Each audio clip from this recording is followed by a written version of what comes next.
নমস্কার বন্ধুরা, সুলেখা রান্নাঘরে। তো চলুন এইভাবে নিরামিষ ফুলকপির তরকারি কিভাবে রান্না করব আপনাদের সাথে শেয়ার করছি। নমস্কার বন্ধুরা, সুলেখা রান্নাঘরে। তো চলো নতুন ফুলকপির একটা নিরামিষ সম্পূর্ণ তরকারি রান্না করে দেখাচ্ছি। দেখো আলু ছাড়িয়ে নিয়েছি, এবার ফুলকপিটাকে কেটে নেবো ভালো করে।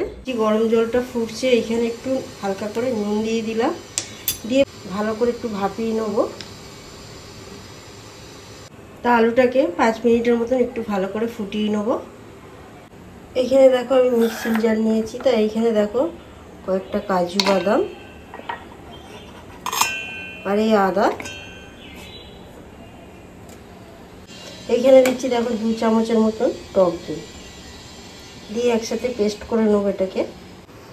তো দেখো আলুগুলো 5 মিনিট সিদ্ধ করে নিয়েছি। তা আলুগুলো তুলে নিয়েছি দেখো জলের থেকে, গ্যাসটাকে সিমে রেখে দিয়েছি। দিয়ে দিলাম এখানে অল্প একটু হলুদের মধ্যে এবার দিয়ে দিচ্ছি ফুলকপিটা, দিয়ে এটা একটু গরম জলে নাড়াচাড়া করে লাগিয়ে নেবো। তো ফুলকপিগুলো দেখো একটুখানি ফুটছে, এবারে গ্যাসটাকে বন্ধ করে তুলে নেবো। একদম হালকা সিদ্ধ করা হয়েছে। এইখানে কড়াই বসিয়ে দিয়েছি, দেখো এখানে অল্প করে সাদা তেল দিচ্ছি, দিয়ে প্রথম আলুগুলোকে ভেজে নেবো। তেলটা গরম হয়ে গেছে, দিয়ে দিলাম আলুগুলোকে ভালো করে ভেজে নেব। আলুগুলো দেখো ভালো করে 5 মিনিট ধরে গ্যাসটাকে জোরে দিয়ে ভেজে নিয়েছি। এবার তুলে নিচ্ছি, ভাজা হয়ে গেছে, ভেজে নিয়ে তুলে নিয়েছি। তো ওর মধ্যে যে তেলটা আছে এটা ফুলকপিটা ভেজে নিচ্ছি।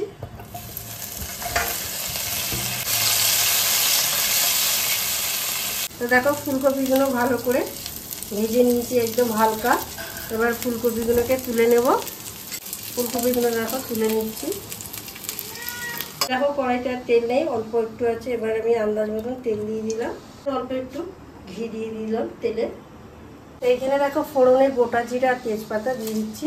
এখানে ফোড়নটা ভালো হয়ে গেছে। আর এইখানে দেখো সেই মশলাটা করেছিলাম, ওই মশলাটা ঢেলে দিলাম। এইখানে দেখো এই মিক্সির জারটা দিয়ে জলটা দিয়ে দিলাম। তো দেখো এখানে 1 চামচ জিরের গুঁড়ো দিয়ে দিলাম, ধনের গুঁড়ো 1 চামচ, লঙ্কার গুঁড়ো, হলুদ, তারপরে দিয়ে দিলাম অল্প করে চিনি। তারপরে এখানে দেখো একটা টমেটো গ্রেট করে নিয়েছি ভালো করে, এটা দিয়ে দিলাম। এবার মশলাগুলোকে ভালো করে সিমে রেখে কষবো। মশলাটা দেখো ভালো করে 5 মিনিট ধরে কষিয়েছি, একদম কত সুন্দর কালার চলে এসছে। এবারে ভাজা আলুটা দিয়ে দিচ্ছি ওর উপরে।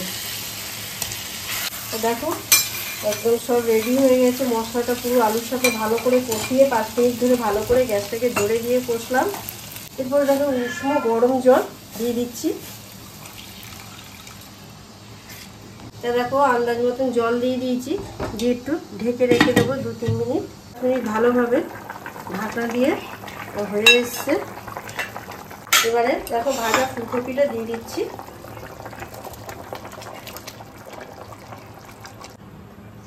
তা দেখো একটু গ্যাসটাকে একটু সিমে রেখে দিব 5 মিনিট।